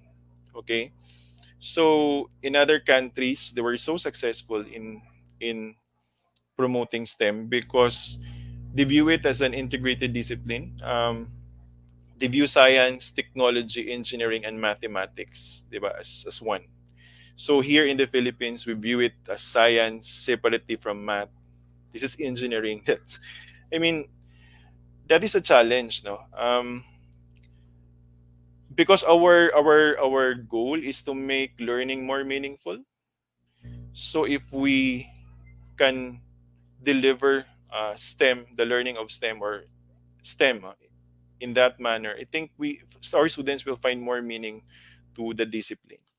So at the moment, that I guess no is the most challenging thing to do when it comes to STEM. Okay, thank you, Dr. June, 'no. I actually observed that, 'no, Dr. June, 'no, yung tinatawag nilang, compartmentalized mindset when it Yes, comes yes. to, the subject areas, no, science, okay, mathematics, and even engineering, no. That's one thing that's very still hard na to integrate Mm. actually, Dr. June, and Because if you maybe think, dahil yes, yes, other countries actually are using engineering design process. Engineering yes. design process, di ba? Integrate science, math. So that's it. That's how that's one way where you can introduce them. And there are many other approaches that we can use in such a way that we can integrate these disciplines together as one. Yeah, thank you, Dr. June. Okay. And I think we also have to start moving away from the conception that engineering is like a university level subject. No, okay. No, no, no, no. I know, Dr. June, because there are some presentations before in my school, and there have been like projects in other schools abroad wherein grade 2 students, grade 3 students, okay, are Oh, being introduced to the concept of engineering. No, there was this project, Dr. Juna, that was shared with us in our school, wherein students were asked to design a bridge, okay? And these are grade 2 and grade 3 students, okay. and they applied, no, the basic concepts of engineering already. So doesn't need to be like the complex one, no, at the university or college level teachers, but definitely we can already apply, no, yung concept of engineering. And maybe also, Dr. Jun, if I'm not mistaken, then please do correct me, no, is that STEM is also an answer to exactly, no, what the 21st century demands, which is an integration of these three subject areas. Because when you go Yes. out there, you will not only be using science, okay? So it's not just about knowledge in science, no? It's not just about knowledge in math, or knowledge in technology. It has to come in full circle, no? Together to make sense in the real world. Okay, so very authentic actually nitong STEM subject, kaya talagang teachers something to embrace, no, something to look into. Okay, so yan, Do we have Dr. questions Jun, now? wala pang masyadong questions ulit from ano, no, from, although meron, by Actually, the way, I'm no, may reading isang their greeting comments. from, yeah, may isang greeting from Teacher Aruray Medina from MSU. Yan, Oh. taga MSU rin, Dr. June Caparoso. Okay? Siguro maybe another question, Dr. June, is that well, you already have like in a way, no, provided sort of like a landscape of the STEM subject in the country. But if there's that that you mentioned also, no, how we can better teach STEM as well. Okay, I think that's also one of your main points earlier. But aside from the educators, okay, because you have, I think, no, based on your experience and your background, you have that macro view of teaching STEM, no, in the Philippines. How else can we make STEM come alive in the Philippines, okay, as a subject area? Or what kinds of programs may be, policies, okay? Or do we have like other stakeholders that needs to step in order to make STEM a more, I mean, a more, I don't know, a subject that teachers would really want to teach and would really want to get to know more about? Okay. Um, I think we still need to promote STEM because at the moment, whether we like it or not, there are still stereotypes, di ba, about STEM. That this is a difficult discipline. This one is for the nerdy people. This one is for boys, not for girls.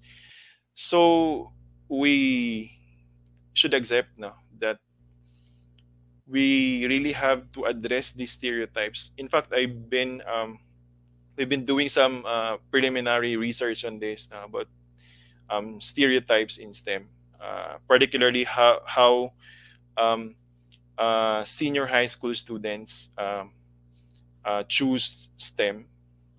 So we really have seen from that study that there really are stereotypes. Uh, this one is for whatever. This one is for this. No? So that should be that's the reason, that I think is the reason why we need to promote the discipline further. That this is not that difficult. Okay, this is not only for the intelligent, the top 10, di ba? The top uh, students in a class. It is something that, of course, it is something that our country needs. It is something perhaps will perhaps will help this country move forward. The moment we really need to develop thinking Filipinos, no? By saying that, I mean thinking these are Filipinos who can say yes when the answer is yes and no if the answer is no. So yes, informed decision makers, no? And data driven people, uh, and that is what science or STEM is capable of teaching to our youth. No? So STEM is important, but we need to further promote STEM uh, throughout the countryside, no? Because it is not. I mean, stereotypes are still there at the moment. So we need to encourage, no, more people to go to STEM. So at the moment, we see that we have this high enrollment. I don't think that the success rate is that high. Okay, others are just forced to go there. Uh, that's it. Another thing that will somehow um, help uh, uh, promote STEM, I guess, is to enhance our teachers, capacitate our teachers, because most of the students right now who are pursuing STEM are inspired by their science, math teachers in high school. So if you have a very good teacher in math or in science, then more likely that you will pursue, no, to STEM. I mean, STEM disciplines. So I think that's another thing, no, that we should strengthen, no, later on, and that is where, no, Kaagapay teacher support can really help, diba? In building this community, giving trainings. No, as I read in your website, you're giving trainings, capacitating teachers uh, on many aspects, no, of education. Thank you very much for that. Yeah. Thank you, Dr. June, for those. No, I definitely sincerely agree on the second point no, made by Dr. June. Capacitating our teachers will actually one of the key steps in making sure that STEM comes alive, especially in the Philippines. Okay? Now, Dr. June, I still have I have a question now from the audience. And this one actually was asked kanina kay Sir Joel, but I think this is more on your area, no? Okay, because Okay. you talk about STEM. And the question is, what can you say about the constructivist approach in teaching STEM? Helpful or not? Ah, uh, I don't.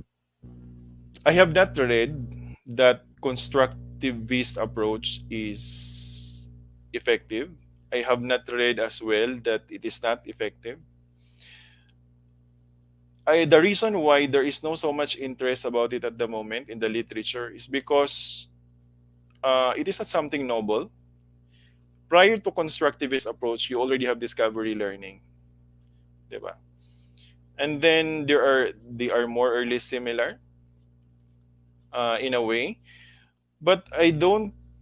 But I will not say that this is not helpful, no, because we know that students have to construct their own knowledge. When you present a lesson, students have to involve. I mean, have to be involved, no, in their learning, and they have to construct their own meaning out of the lesson that you presented.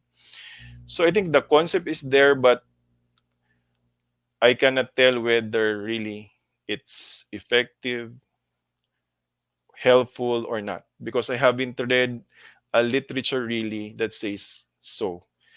So, but personally, I can say that you can still do, no, a constructivist approach in your teaching, because we know that students have to make meaning of these things that are presented to them. They have to construct their own knowledge, their own meaning out of the material that you're presenting.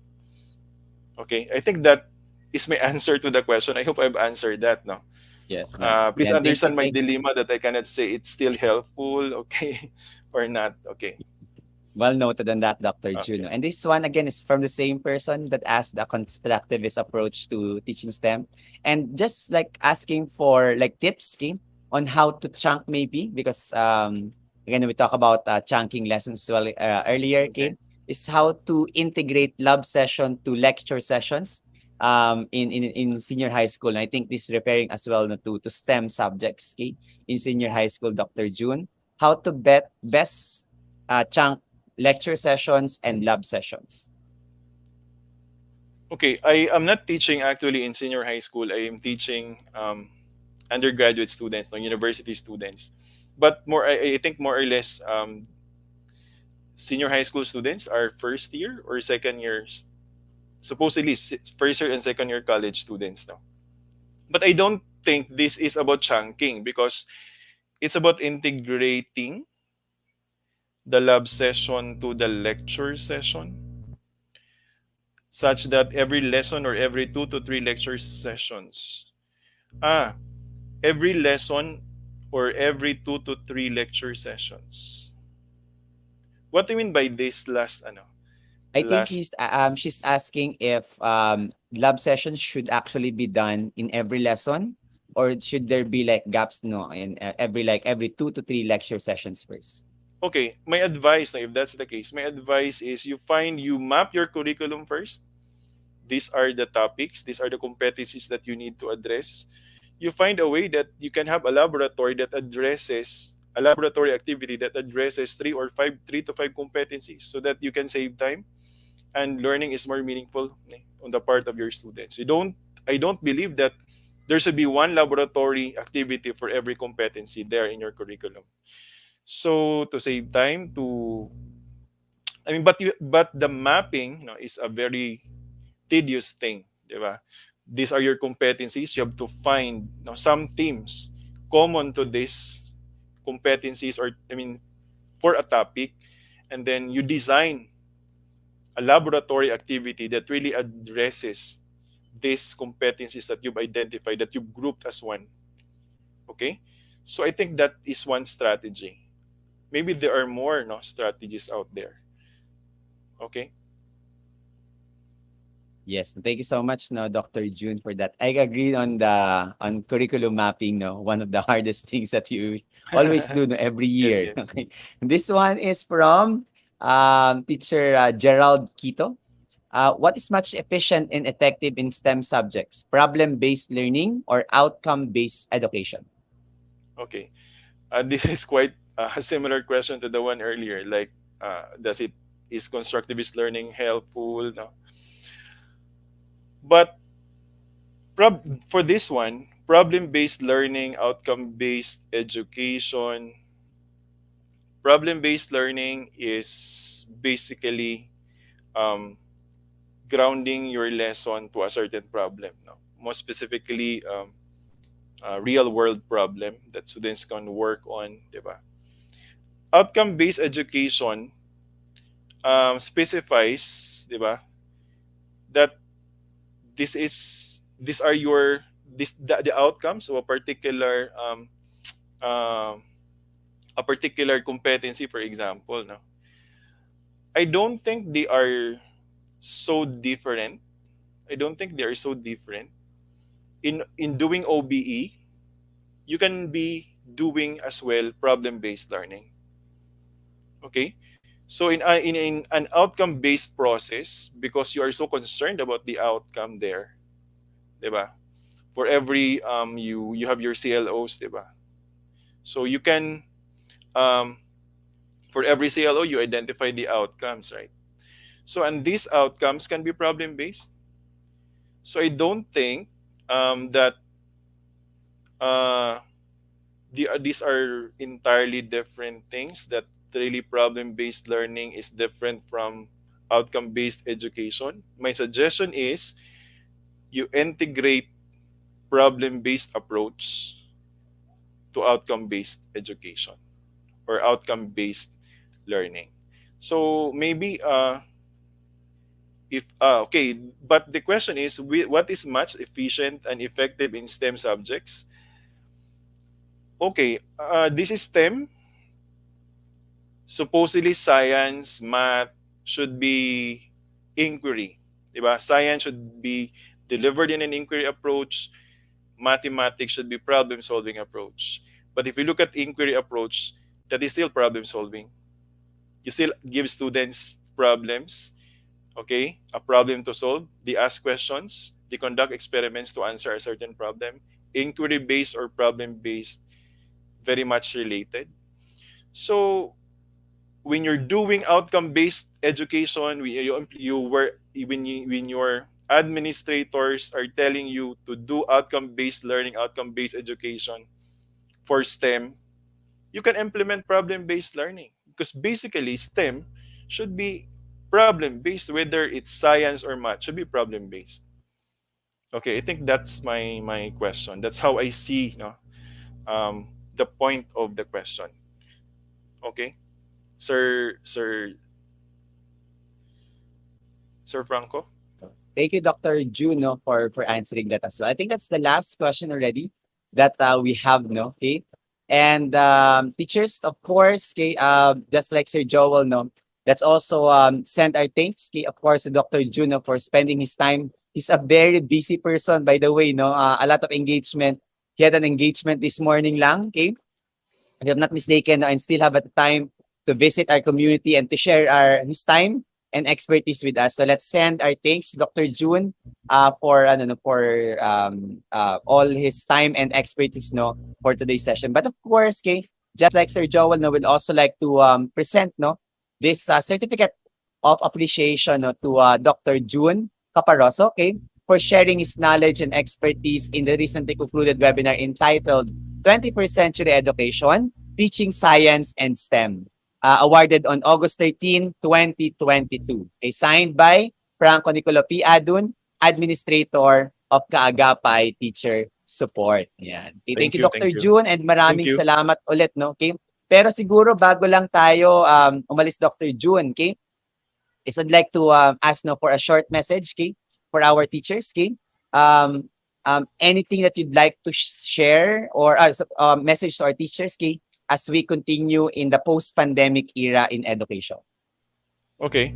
Um, this final message, of course, is related to my presentation. No? I hope that the next time you use you use multimedia presentation, any platform, no, for doing or making, developing a multimedia presentation. I hope that you'll be asking whether I'm using this tool for the effective learning of my students. So I think that is just the main message that I'd like to convey to our teachers, science and math teachers at the moment. Thank you, Sir Franco. Thank you, Dr. June, and maraming salamat po. Okay? So ngayon, now teachers, we proceed with what we have been mentioning earlier, the surprise to all our teachers, okay? Who are here, and especially those who are looking forward to engage in STEM, okay, or have students, no, who might be interested in teaching STEM, okay? And because I don't know, this also to promote, no, a great program to all our teachers and students as well, okay? And we have now, no, Miss Lynn, okay, from the Gokong Wave Brothers Foundation, okay, who will be explaining to us, no, this scholarship, okay, that you might be interested, no, when it comes to teaching STEM, okay.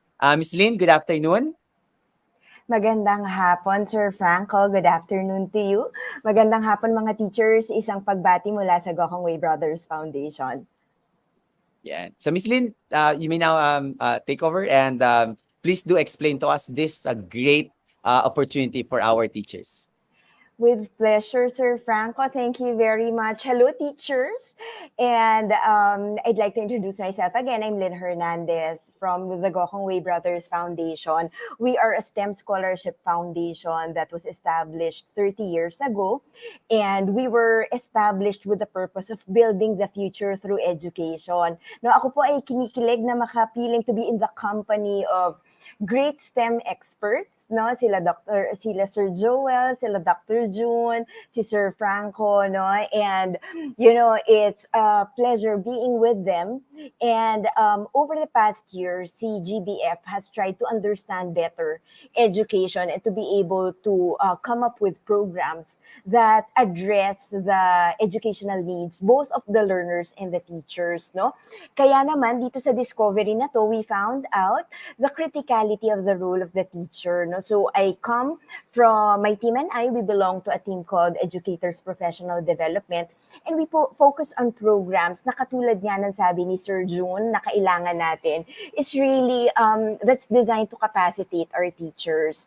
And one of that key programs is our scholarship program called the Teach Them Scholarship. So ang design nito, ang programang to is designed to develop STEM champions among our educators. So ano ba yung STEM champion? These are advocates of STEM para dun sa mga nabanggit kanina na, takot sa STEM o kaya parang have attached certain stereotypes of this to this, no? And be able to be advocates of it in the respective communities, especially in yung mga hard to reach areas natin.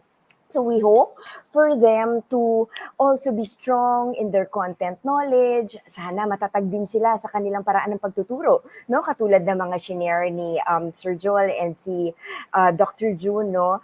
And also, and through this, we hope to equip our learners to later become nation builders. It's with that long-term vision. We hope for our educators to have yung content knowledge and also guided by relevant values. And with this, we hope to be able to advance or develop and improve our 21st century learners with the skills that are applicable to them ngayon, no? And also build a STEM-oriented culture. Yan, ang ating programa po comes in 4 forms for different audiences.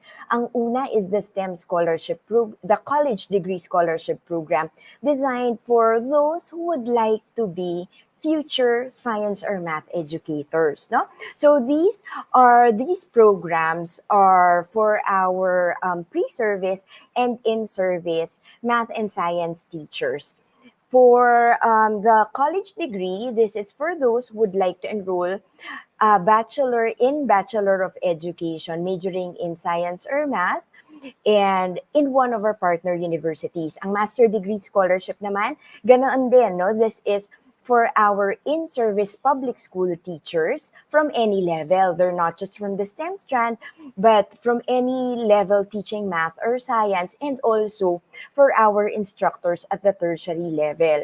So they should be enrolling Master in Education, majoring in science or math in our partner universities. Yung teacher certificate program naman, this is exclusive for our public school teachers who are professionals in science or math but not necessarily licensed yet. So itong programa na to will support them to be able to get the teaching units and become licensed professional teachers.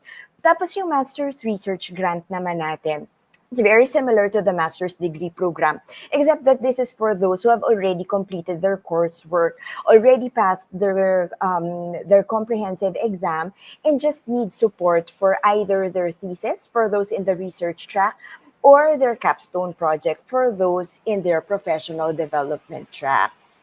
Yan. So this is designed, again, to support our pre-service and in-service teachers. Ang ating mga scholars have benefits that they enjoy. They have an annual fixed financial grant na iba-iba po per program. And they also enjoy scholar development programs. So for example, Ang financial grant para sa ating mga college scholars is 65,000 for those in public, 85,000 those in private. Ang master's degree scholarship naman natin offers 45,000 for those in public TEIs, and then 65,000 for those in private. Ang ating teacher certificate offers 30,000 for those in public, 50,000 for those in private. And the master's research grant, regardless of where they're enrolled, they will receive a support of 50,000 for their research or capstone project. And as mentioned, they also get to enjoy scholar development programs. Tapos ang atin naman na mga scholars, they serve back not with GBF but with our DepEd schools or tertiary institutions. So ang college degree natin, master's degree scholarship, lahat sila, no, they serve back as math or science teachers in the public schools para doon sa mga applicable na master's degree and research grant, pwede din sa tertiary schools. And then they serve for a period equivalent to the duration of their scholarship. Yung sa master's research grant, ang added service nila is sharing their research to the stakeholder community para naman mas marami makikinabang at matutulungan ang findings ng research nila. All these programs are coursed through our partner institutions. At the moment, we have 36 across the regions.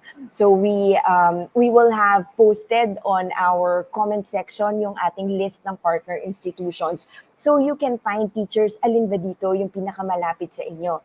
Lahat po ng ating partner institutions are all either centers of excellence or centers of development in our accredited by CHED. So how do they apply? Mga teachers, para po sa atin na gusto pang mas maging excellent at mas maging effective na science and math teachers, you may go through this application process. Lahat po sila ay online, no? First is going through the online eligibility screening where you submit your online application form, also along with the recommendation form and a short write-up telling us about your teaching philosophy. Ano ba ang pananaw mo tungkol sa pagtuturo, tungkol sa learner, tungkol din sa ating mga educators. And then those who will pass eligibility will be scheduled for a live online exam. One is a comprehensive exam, another is an essay. And then those who will pass will be scheduled for a panel interview. For the panel interview in the master's degree, especially, we're usually joined by our representatives from our partner institutions. So for example, nung last run namin, si Dr. June was one of our favorite panelists. No? So he helped us assess our applicants for us to be able to select those who will be definitely STEM champions in their own communities. And those who are selected are welcomed into the GBF family as a Teach STEM scholar. Tayo po ay pwede mag-apply hanggang August 31, 2022. Now, we've extended our application. So we really encourage you to send in your applications. If, for example, your concern is you have pending documents that you need to produce, I encourage you to still sign up and then have them to follow. Just coordinate with us po. Yan. So we have been offering kanina, guest din namin si Dr. June, no? The Terra Teach STEM na series where we feature a STEM education expert and talk about the new STEM educator. So we also invite you to join us in this series.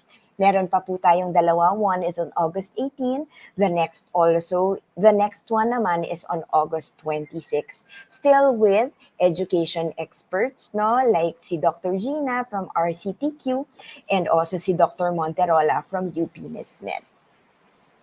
So anyone who would have questions, you're welcome to please get in touch with us through our email address teachtem@gbf.com.ph or our number 0939-912-8255. 5347, or you can find us on Facebook as Gokong Way Brothers Foundation, or visit our website naman for more information about these programs of Teach Them and other scholarship programs also of GBF at gokongwaybrothersfoundation.org. So teachers, those of you who are aspiring science and math educators, or those who would like to strengthen themselves with capacitate themselves further with a master's degree, you are welcome to apply for this scholarship. Maraming salamat po, Sir Franco, and teachers, thank you. We hope to receive also applications and welcome you as a scholar. Thank you, Miss Lynn, no, for giving us the overview on the STEM scholarship, okay, for from the Gokong Way Brothers Foundation, okay. And there are questions actually, no, Okay po. okay. And Miss Lynn, the first question is actually if the scholarship is just available for public school teachers. For those in basic education, Sir Franco, yes. For those in the tertiary level, ang mga instructors po natin sa colleges and universities who are yet to get their master's degree, pwede po na private. But Miss, if it's like basic ed, if you're teaching, for example, from grades, I don't know, lower in the basic education, so Yes. only public schools. Yes, from grade Yes. 1 hanggang mga senior high school po Yes, natin, Pon. ito po ay offered to our public school teachers. Pero pag tertiary instructor po, nasa college or university, pwede po kahit private. Right, private po. So that's, I think that's the clarification. I think some people Yes. were confused a little about that, you know. Okay, Yes. and for those that are in the because there's a college degree scholarship as well, I think, no. Yes po, sir. Where, in what year level, according to one of the questions, that in what year level can a college student apply for this scholarship?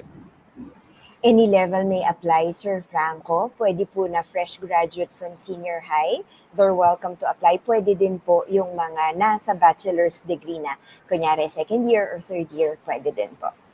Yan, maraming salamat. Medyo merong nasad, no, dun sa private public Oo ano nga. access. The Oo teachers, nga of po. course, no, will definitely know still a lot of opportunities, okay? And siguro itayin lang natin din, no, because who knows, okay? Things might get expanded, no? So we'll just wait for that, okay?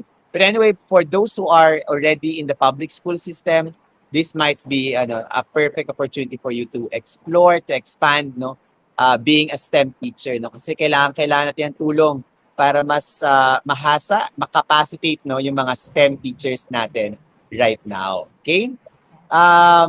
Any other question? Okay. Ayan. I think yes. Some of the questions that if it's just exclusive to science, math, and STEM teachers, no, I think the answer to that is a yes, no, Miss Lynn. Kasi may mga Yes teachers din tayo that are po. not teaching those subjects here, eh. Yes po.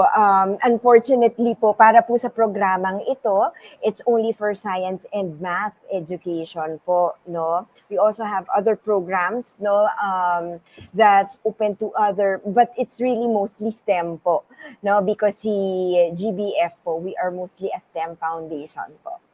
Okay. And maybe the last concern of our teachers then, no, if ever they're going to apply, Miss Lynn, is that Yes po. if they do apply, they are forced to enroll in one of the partner institutions. Well, I wouldn't say forced, Sir Franco, no, but those who are either already enrolled or planning to enroll, one of the questions can be if paano pag hindi pa po enrolled? No, what if they are not yet officially enrolled in these schools? No, sa ngayon po, the program is offered only to these 36 partners, but we're also looking at expanding that, Sir Franco. But for those who are not yet officially enrolled, so long as you have already passed through the admission process, kahit po hindi pa enrolled, you may apply for the scholarship and just submit a letter of intent to enroll. So kahit po hindi pa officially na-enrolled, pwede po yun. Okay. Thank you, Miss Lynn. No? And maybe the last question, Miss Lynn, is that for those who might be requesting for grant, for research grants, okay, Mhm. how do they know if their topics, if their researches are qualified for the grant? Mhm. It should be STEM education related, Sir Franco. Okay. Yes, ma'am. And if, for example, if it's STEM related research, Mhm. do they submit like an abstract of it na for Yes, okay, yes. Opo, we provide din po, sir, an outline for that, no? A format for an abstract that they do submit, Sir Franco. okay. Thank you so much for that, no, Miss Lynn. I think there are also a lot of researchers, no, interested about the research grant as well. Okay, so we're also going to wait for that. So once again, teachers, please do visit, no, their their contact their website, okay, kasi dito niyo po makita, no, or makakapag-apply ng let me just show that again, okay. The Gokongwei Brothers Foundation, you can visit them at http://gokongweibrothersfoundation.org, or you can email them at teachtem@gbf.com.ph, or you can contact them at 0939-912-5347. Okay? Okay, so maraming salamat ulit, Miss Lynn, for bringing us this very good news, no? Okay? Um, for our aspiring math educators, okay? Or science educators, and of course, STEM educators in the Philippines. Okay? And of course, to encourage you more teachers, okay, we'd like to show you a video, no? To sort of like I don't know, wrap up the discussion of Miss Lynn as well. Thank you very much, Sir Franco. Thank you also for your initiatives, no? Taas kamay po kami sa inyong initiatives para sa ating mga guro. Thank you, Welcome po, teachers. Miss Lynn.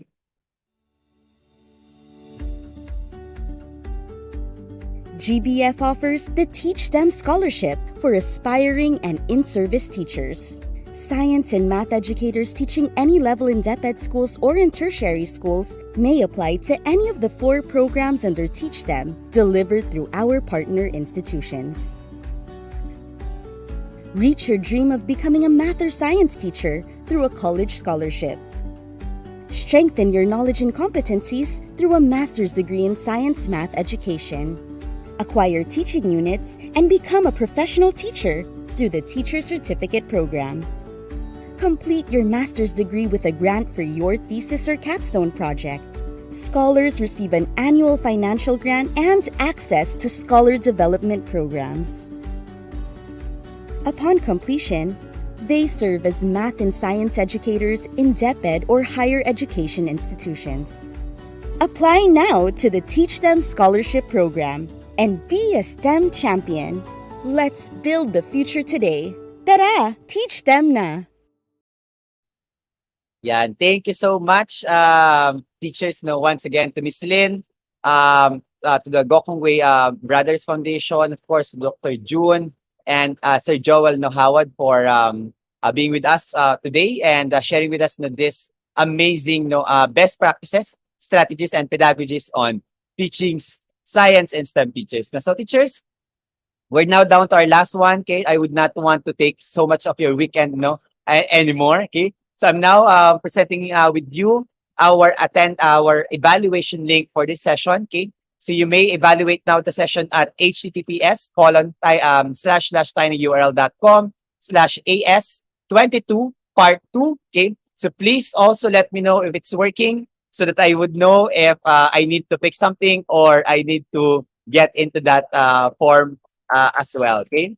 So let me know if it's working, teachers, if you can access the form now.